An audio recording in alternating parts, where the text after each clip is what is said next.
welcome to another edition of the Committed 100 Ministry Group, where we are 100% committed to teaching the Bible to those who are 100% committed to learn. And we're all going to be learning from our verse by verse study through the book of Proverbs. And we're currently in the 17th chapter. Actually, we started chapter 17 last time, and we began to look at a topic that I just think a lot of us need clarification on, and that is trials and tests. Verse 3 of Proverbs 17 says, "The finding pot is for silver, and the furnace for gold, but the Lord trieth the hearts." Now, that is a very broad statement in terms of the clarity of the passage. God always tests the hearts of everybody. God knows what's in the heart of everybody. And the word for trieth here, because he's using the word finding pot and the furnace, the processes, of course, that God uses, or the finding. Let me go back to the beginning. My brain a little fried this morning. I need a walk, and I'm going to take one. The process of heating gold and silver is for the purpose of removing dross and impurities, which hinders its genuine value. That's what I was trying to say before my tongue went ahead of my brain. So the finding pot and the furnace are the processes that's used to refine gold and silver. And it's interesting because the process of extracting dross is we would just call dirt or gunk or stuff that it really keeps the gold and the silver from actually its purest form.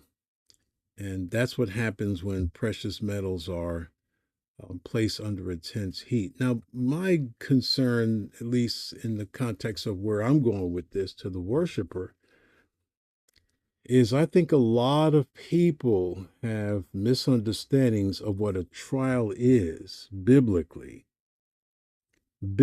speaking, and what consequences are for bad choices, bad behavior, and maybe even a sense of dismissing what the Bible actually says trials and tests are. This is something that I have been preaching about forever and a day, and that is genuine faith is tested faith. And the only way it's going to be tested is through the process of trials. And the more people avoid biblical trials, okay, not the consequence of dumb choices and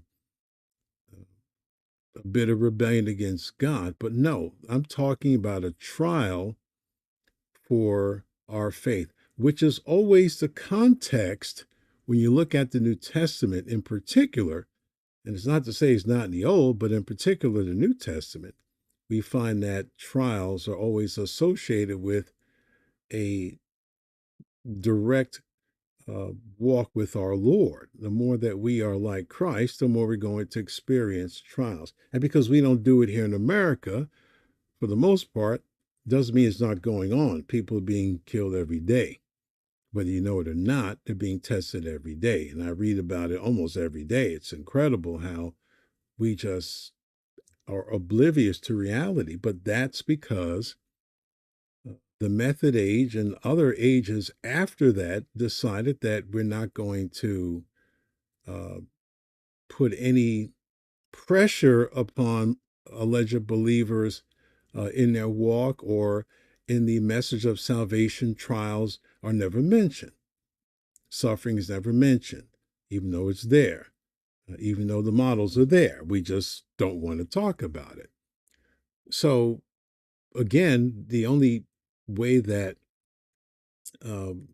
metals are precious metals, silver and gold in particular, uh, are are brought to its purest form with extracting all the dross and impurities, it has to be purified under intense heat. And James, Peter, and John uses this imagery, as we began to see last time, to describe the testing of the believer's faith. John uses the analogy to describe the need of genuine faith. So we begin to look at James chapter 1, verses 2 through 4. My brethren, count it all joy when you fall into diverse temptations, knowing this, that the trying of your faith worketh patience. Testings are the trying of our faith. Genuine faith is tested. Faith, if it's never tested, you don't have genuine faith. You don't know what it is. But let patience have a perfect work, that you may be perfect and entire, wanting nothing. So look again carefully. James reveals these great remarkable truths as far as the subject of faith is concerned, genuine faith. Okay. The first thing we need to see is that the churches that he writes to are under extreme persecution. And this is something, again, Peter, James, and others have wrote these things to churches that were under extreme persecution for their Christian faith. Now, unless you are under extreme persecution for your alleged Christian faith, you don't know anything about this in your practical daily whatever. And I'll say it again, like I said yesterday in one of the sermons, and that is, I think it was the morning service, one of my dear young brothers in the faith that had the privilege of teaching at the seminary, and still to this day, I was looking at the place he was preaching yesterday. He was invited to preach in another church, and I found it ironic that the place was empty. On the right side, there were, I think, 3 people, 1 child and a couple of adults. And I'm going to assume on the other side were some others, maybe his family, but definitely his family, but it was empty. And I said, this is the result of the lies of the method age, where we have developed a Christianity that it can't sustain itself. It can't, because it's not from God. So eventually it's going to wither away, because no one's faith is ever tested. No one's faith is ever questioned. See, we're just to make the assumption because someone made some profession and whatever. And the whole life is built upon a lie. And they forget about the parable of the soils. They forget all about the heart conditions. And they just go on living life as if everything is supposed to be bliss. And we criticize different groups, and rightfully so, that make promises to people. If you become a Christian, your life is going to be X, Y, and Z. It's going to be better than X, Y, and Z. And the Bible doesn't teach that. In fact, the Bible teaches the exact opposite. You're going to live a life of constant suffering for Jesus' sake. For Jesus' sake. That's always the key, and that's always the association. But we kind of just we forgot about that. Well, the Bible didn't forget about it. My brethren, count it all joy when ye fall into diverse temptations. And so James instructed the churches in that which could only happen with the right attitude in the hottest testings. You see, it's a preparatory mindset. We're going to look at this. Now, look at what he instructed them to do. He said, count it. In other words, put it in your mind before it happens. And what were these persecuted believers to put in their minds before it happened? Count it all joy when you fall into diverse temptations. Immediately, people are thinking, when they think about temptations, they're thinking about, well, let's do the American version, okay? I'm on a diet and I really want that pie. I'm being tempted to, get that pie. So we use these little nonsensical examples because we don't want to say, boy, I'm really being tempted to chase that person, or I'm being tempted to steal. I'm being tempted to lie. I'm being tempted to do whatever. But that's not what it's talking about. Once again, that's why you need to get material, help you with word study so you can know what words mean, because temptation has to do with trials, afflictions. He says, count it all joy. These persecuted believers, James said you need to consider it before it happens, not to be a time of escaping and bailing and running and questioning God and questioning the church because someone told you a big whopper and you happen to believe it. Not at all. He's saying count it all the joy before it happens, because it's a time of rejoicing and gladness and a delight, because you're encompassed on every side, surrounded with many trials and testings of different kinds. You need to have a mind that is prepared beforehand to rejoice. You tell me today how many people you know rejoice at the minimalist of things that the Bible probably wouldn't even consider it a trial in many of the churches so-called today, or the individual professing believers. Like, tell me. You and I both know we're not going to rejoice at all. And we're definitely not counting it beforehand. What we usually count beforehand is, where is the ripcord and the safe door? Because I'm not going to get myself involved in any kind of suffering. Well, you can do that, but I wouldn't recommend it, because it demonstrates that you don't have any faith. That's right. None. Not any saving faith. So principle number one, we need to put it in our minds before the trial comes that we are to count it a privilege, a joyful time, and a time of gladness whenever our faith is being tested. And let me say again, trials for Jesus' sake. I want you to say it with me, and I'm listening. Trials for Jesus' sake. I didn't hear anybody. Trials for Jesus' sake. One more time to the back of the choir. Trials for Jesus' sake. 'Cause they're playing on the iPhone. They're not listening. Trials for Jesus' sake. Okay, that's the only trials that are being addressed, because the context, again, of the people to whom Peter and John and others write to, and James and others, are going through tremendous sufferings because of their testimony of Christ. So the trials that are associated with that and the instructions that are associated with that are given to those.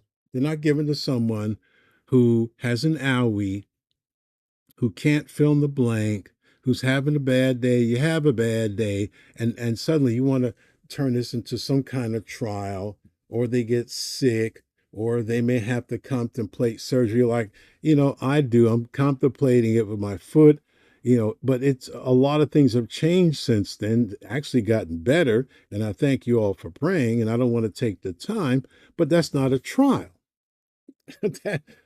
That's a part of life. Thank you. Trials for Jesus' sake. There you go. So someone in the back, I heard it, and they wrote it right here. So good. Trials for Jesus' sake. There you go. Thank you very much. So we're not talking about the normal adversities and things that happen in life that's going to happen to everybody. Now, trial is not some dumb decision you made or didn't make, and suddenly you're paying the consequence for it. And I think that encompasses a great many people. We make wrong choices. There are always consequences to every choice we make. And I'm going to confess, I don't like pain. I don't like it.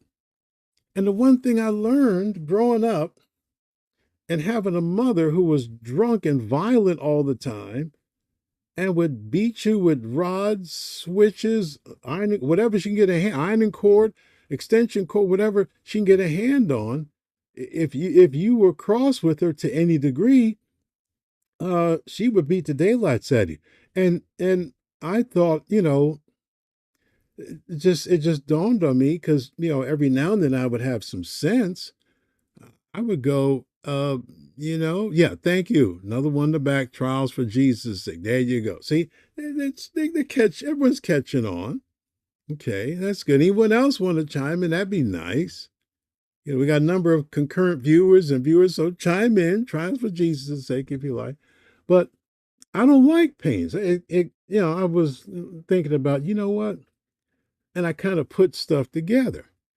If I didn't do stupid stuff, which encompasses my own stupid choices and following others that had stupid choices, thus making mine doubly stupid. Okay, because I was stupid to think that I could do something and follow someone else who was making a dumb choice and wouldn't be held accountable. Okay. I figured if I didn't do that stuff anymore, I wouldn't have to get beat up. I wouldn't have to suffer pain. Okay, so I decided, one day, like, hey, I'm just not going to do this stuff and I'm not going to get that beaten anymore. And I didn't. I just stopped. And I was watching everybody else going, like, if you just stopped, you wouldn't go through, oh, shut up. What do you know? I know I ain't getting no beating because I just decided one day I didn't need it. So I'm not one looking for pain. So my point is, I try to live in such a way not to avoid the testings of God. That's crazy. But avoiding the stupid in life that I think is predominant to many people claiming they're going through a test or a trial, when in actuality, it's the consequence of dumb choices, of choices against God, of a lifetime of dumb choices that have caught up with us, that we had dismissed and acted like, of course, suffering because of the gospel of Christ. See, the whole choir is getting it. Thank you very much, dear. Thank you. Of course, suffering because of the gospel. Anyone else chime in? Happy, happy, happy. Because that's what we need to be remembering. But I don't want, a lot of us we just don't want to face the fact we've been making stupid choices and have made stupid choices pretty much most of our adult life. And nobody could tell us any different because those of us who watch go, that was a dumb choice. And I'm like, I don't think I'd do that. And then some people never, in fact, a lot of people never listen to advice of people that have been down the road like, you don't have to go that way. Okay, go ahead, get your whooping now, fool, because you don't learn. You got to learn the hard way. A lot of us that have watched and witnessed like, I don't know about that. We see things like, this is so clear, but they can't see it because they're used to making dumb choices. And they go to people that will support them and embolden them in their dumb choices. So all their lifetime, they're making dumb choices. They don't think it's dumb, but it's dumb. And then they want to try to get on social media. Oh, pray for me. I'm going through a trial. You're not. No, that's called consequence. Oh, I don't want to hear from him. Yeah, I know. I get it. I get it. So let's just stay with the issue of the trials according to the Bible. Okay? That's what we're talking about. So again, principle number one, we need to put it in our minds before the real trial comes for Jesus' sake. For the gospel's sake, for Christ's sake, for Christianity's sake, we are to count it a privilege. Why? Because our faith is being tested. Principle number two, trials for Jesus' sake will come. Paul said, yea, all that live godly in Christ Jesus shall suffer persecution. That's what he said. Now, if we're not suffering some form of persecution, I gotta wonder, are we living godly? You say, well, we're in America. I don't see the Bible says, but, asterisks except in America. No. And yeah, it's safe to say that our environment and culture here in America, it's not, and I gotta be very careful with this because There are a lot of people being persecuted now in America because of their faith, because of stupid leftist, Democrat, communist, socialist, knucklehead, idiot fools. I think that pretty much sums up the list. But they're the ones who going around and looking at us and persecuting believers in churches, whether they're evangelical or not, they're just lumping everybody in together. And so they're persecuting Christians. Even over in the UK, it's illegal to talk about Jesus. It's illegal to street preach. People have been arrested. People have been arrested in America for doing it, for doing something that is absolutely wonderful in sharing this life-changing truth about Christ. So let's not act like stuff doesn't happen. And I'm a believer, and I don't go through any trials for my faith. Really? What your man is that? Trials will, for Jesus' sake, will come. They will come from all sides, and they will come in different ways. So it's not one trial. What James and Peter and John describe we are surrounded by them. They're always there. They're always there. For years, I have said, I'm not afraid of man. If you're going to do something, bring it. I've said it publicly. I ain't afraid of none of y'all. And so they know he can't be intimidated by threats because he don't care. He don't care at all. So what they do is they can just destroy my character like they've done for decades. My name is mud everywhere. Lies. I mean, someone recently, the out and out lies that he heard said about me was out. I just had to laugh. Like, I don't even, these people are so stupid and mad at God because they sat under this work and they got the truth and the only truth and nothing but the truth. And instead of following it immediately and properly like they were taught, they decided to think they were okay. And they turned against it. And of course, you're going to turn against the one who gave it to you because you have to destroy the ministry of the man by destroying the man. So my ministry is very local in its effects because people have heard nonsense. It's ridiculous, but there's nothing I can do about it. And people are still lying about the most huggable, lovable fuzzball on the planet, still lying. And here's the irony in closing. They call themselves Christians. Okay, I'm done. Lord willing, we'll see you next time. Psalm 119.